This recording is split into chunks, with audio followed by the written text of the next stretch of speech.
Saya ke Pak Prof. Sarson. Oke, makasih. Assalamualaikum warahmatullahi wabarakatuh. Waalaikumsalam warahmatullahi wabarakatuh. Minal aidin wal faizin, mohon maaf lahir batin. Ini sudah jam 11 lewat. Selalu saya dapat bagian dari Pak Presiden ini, selalu saya dibuat begini. Nanti sudah tidak ada orang yang mendengar. Tapi, iya. Tapi yang di rumah banyak, juga. Oke, Bapak dan Ibu yang saya hormati, saya tidak bisa menanggapi apapun. Saya akademisi dan tidak punya latar belakang hukum. Cuma makanya saya bingung juga seperti Pak Deswa. Pak Deswa saja ahli hukum, dia bingung. Apalagi saya bukan ahli hukum. Tapi pertanyaan saya, mau dibawa kemana kebenaran di Gorontalo ini? Mau dibawa kemana hukum? Yang ujung-ujungnya adalah kebenaran. Nah, kebenaran itu ada 3. Ada kebenaran ilahiyah, kebenaran filsafatiyah, dan ada kebenaran ilmiah. Yang kita pertentangkan tidak tahu kemana. Sebab acuan kita adalah jaksa tinggi pertama bilang tidak terlibat. Sekarang jaksa Kajati yang baru mengatakan dia terlibat, artinya bersalah. Saya sebagai orang awam hukum, matau tuh buti cerita lah buti. Tapi itulah hukum. Hukum itu merah bisa dia katakan putih. Ya. Yang putih bisa dibalik jadi merah. Kan begitu. Karena ada semesta pembicaraan dilewati. Ini ahli hukum ini kan, mohon maaf. Kadang-kadang orang hukum itu melewati semesta pembicaraan. Kalau dalam matematika 1 tambah 1 2. Tapi jika bilangannya berbasis 0, berbasis 2. Kalau berbasis 10, tapi kalau berbasis 2, 1 tambah 1 sama dengan 1 0. Atau 1 ekor ayam tambah 1 ekor anjing tidak boleh dijumlahkan. Mungkin ayam, ya. Kecuali kalau ayam itu sama dengan anjing, dia menjadi 2. Tapi kalau tidak sama dua-duanya, tidak boleh Pak. Nah, oleh sebab itu, saya sebagai akademisi, saya cuma menyampaikan begini. Kalau kita bicara pada kebenaran, kalau filsafat tidak pernah mendefinisikan apa itu kebenaran.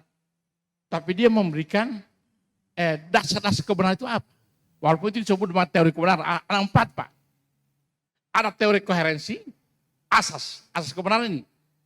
Koherensi, ada korespondensi, ya, ada kebermanfaatan atau ya pragmatisme, dan ada performances. Performance. Itu 4 itu kebenaran. Kalau kita bicara hukum ini Pak. Secara filsafia ini, filsafat. Oleh sebab itu filsafat tidak pernah mendefinisikan tentang kebenaran. Seperti hukum yang ada sekarang ini. Ya Pak Dokter. Kalau kita bicara, tidak ada. Dia cuma memberikan asas-asas. Kalau korespondensi, dia berkoresponden. Kalau koherensi, dia ajek. Kalau dia pragmatisme, kebermanfaatan. Saya tidak tahu sekarang dimensinya kebermanfaatan yang ada sekarang itu atau tidak. Ajak kebermanfaatan itu pun berbeda. Pak Nixon kebermanfaatannya lain. Kalau lawannya Hamim, itu kebermanfaatnya lain. Dan dua-dua bisa jadi benar. Ya kan begitu. Kalau performance itu berdasarkan fakta penelitian memang benar. Itu yang ini. Yang saya lihat. Makanya kita bingung. Mau di mana ini kemana kebenaran ini? Kalau orang hukum tidak bingung. Karena dia bisa membalikkan kata narasi mereka jago-jago. Ya. Kalau saya orang matematika Pak. Saya selalu berpatokan pada jika maka. Ini yang selalu katakan sini. Walaupun dalam matematika juga ada jika dan hanya jika. Ada implikasi, ada implikasi. Ya, kebenaran ini kita bicara kebenaran dan terkait dengan hukum. Karena matematika dan hukum itu cuma betis, beda-beda tipis. Ya, cuma kalau orang hukum, kalau sudah bicara hukum positif, pasal-pasal saya tidak tahu. Cuma kebetulan anak saya yang dosen hukum juga di UNG. Tapi saya matematika, itu kan sudah bicara pasal-pasal, orang hukum ini Pak Doktor ini dengan Pak Deswar itu tanya pada orang itu. Orang tahu. Walaupun tadi Pak Nixon juga sudah menyinggung karena boleh bekas mantan atau mantan DPR, dia tahu itu prosedur di penganggaran di anu. Sehingga dia kata ini yang benar, ini yang salah. Kan begitu. Kalau saya tidak punya pengalaman sebagai apa-apa, tapi secara ini kita akan bicara filsafatnya dari ada kebenaran filsafat, ada kebenaran ilmiah, ada kebenaran ilahiyah.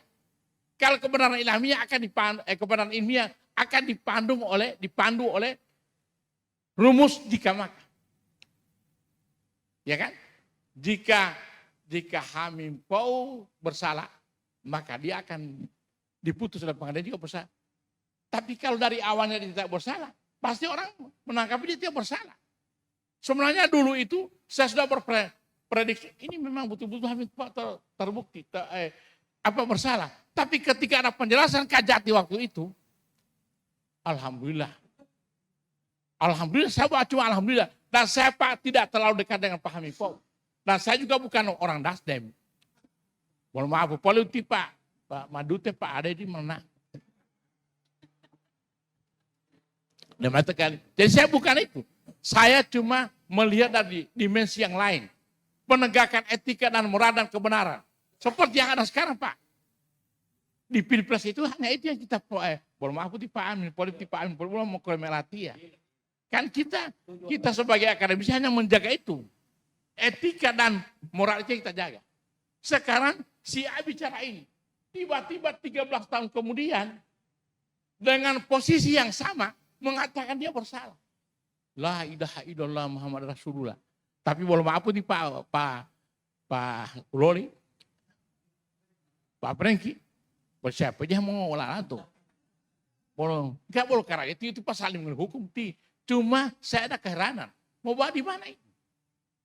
Mau di mana? Bagaimana kebenaran dan hukum di Gorontalo? Kalau dua petinggi kejaksaan yang kita anggap memang memiliki kompetensi dan kewenangan untuk menjadikan sesuatu benar dan salah, sudah berbeda. Dan itu perbedaannya 13 tahun yang lalu. 10 tahun lalu atau katakan 10 tahun yang lalu. Heran bin ajaib. Ya. Sampai itu kadang-kadang ini abal-abalan juga ini kalau begini. Mohon maaf ini orang-orang ahli hukum. Saya pun tidak mengatakan hukum itu abal-abalan. Tapi pelakunya kadang-kadang kita bisa anukan. Iya kan? Kalau hukum benar. Apa yang disampaikan oleh Pak Dokter dengan Pak Desa dengan Pak Ulol. Oh benar. Pak Arwin juga. Pak Aliun juga benar. Walaupun kebenarannya masih perlu dipertanyakan juga. Karena dia kebenaran politik itu berbeda juga. Kebenaran politik juga berbeda, kebenaran sosial berbeda. Apa ini? Kan begitu.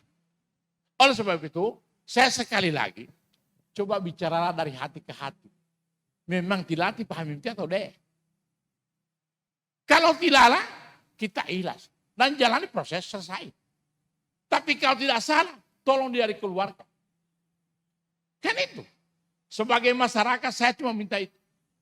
Jangan juga dipolitisasi. Kalau saya tidak menganggap itu. Politisasi di penegakan hukum, itu pasti. Maka kejaksaan itu politik. Kan itu. Walaupun dulu yang kepala kejaksaan, Kejaksaan Agung itu orang Nasdem. Dan saya juga ikuti itu jalannya itu. Walaupun saya cuma baca-baca.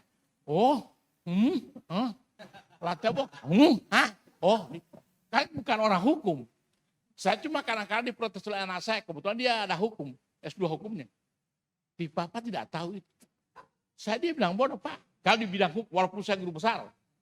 Kan guru besar saya bukan hukum. Tapi sekarang, sekali lagi, yang membingungkan kita dalam masyarakat. Kenapa 10 tahun yang lalu dia tidak salah, kenapa jadi salah? Ada apa ini?